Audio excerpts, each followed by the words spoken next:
this is Annalisa Pompeo from Sicily, and today we are in my kitchen with our new friend Donna and Matt.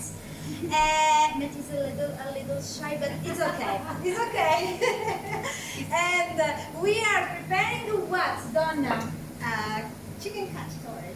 Brava. So what cacciatore means? Hunted chicken. Brava! So Donna learned. So this is a funny step because we are preparing all the ingredients to make a chicken cacciatore.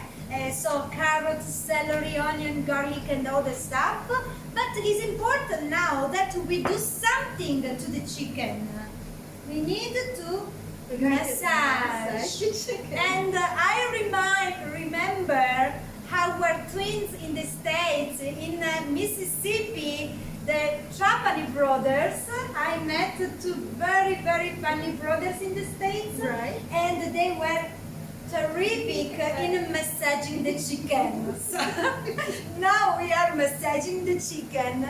We are preparing our chicken cacciatore, the last tomato sauce of the season, because tomatoes is done next year.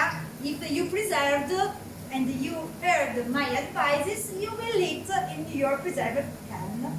But anyway, just to say, have a good day from me and my new friends. Bye!